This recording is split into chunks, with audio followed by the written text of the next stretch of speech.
Vitamin C খুব একটা important vitamin, আমি সবসময় তোমাদের খেতে বলি। সেটা তোমার অ্যান্টিঅক্সিডেন্ট হিসাবে খুব ভালো, তোমার এগ স্পার্মের কাউন্ট ইমপ্রুভ করার জন্য ভালো, ইউরিন ইনফেকশন প্রিভেনশনের জন্য খুব ভালো, বডিতে যে কোনো ইনফেকশন প্রিভেনশনের জন্যই খুব ভালো। তোমরা আমাকে অনেক সময় বলো, ম্যাডাম আপনি এত আপনার বয়স হয়েছে বোঝা যায় না, বা আপনার স্কিন এত হেলদি হয় কি করে?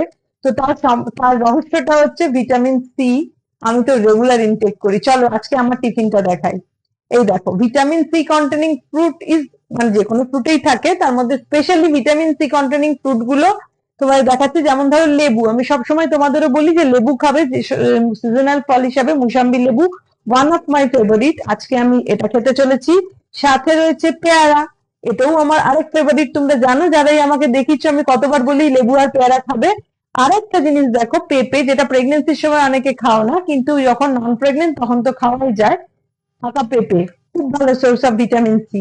আরেকটা হচ্ছে আমার গাছের, এটাকে বলা হয় কামরাঙা, আমার বাড়ির বাগানের গাছ থেকে এনেছি।